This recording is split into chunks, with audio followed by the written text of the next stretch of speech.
কসম করে বলতেছি, আপনি কখনোই মুসআব ইবনে উমারের চেয়ে বড় এলিট না।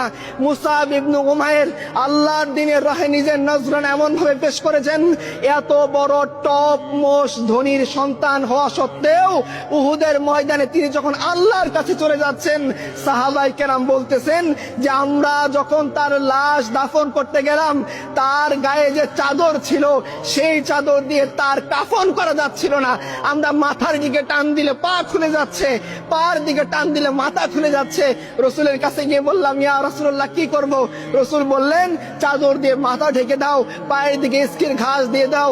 রসুল সাল্লাল্লাহু আলাইহি সাল্লাম যখন দেখলেন তার চাচা হামজা ইবনে আব্দুল মুত্তালিব রাদিয়াল্লাহু আনহু তার শরীর কাটা হয়েছে, তার নাক কাটা হয়েছে, তার কান কাটা হয়েছে, তার কলিজা বের করে কুফাররা চিবিয়ে ঝাল মিটাইছে, রসুল এই দৃশ্য আর সহ্য করতে পারেন নাই।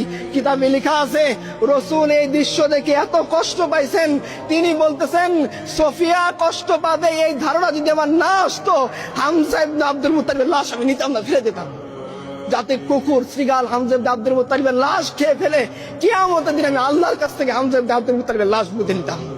আপনারা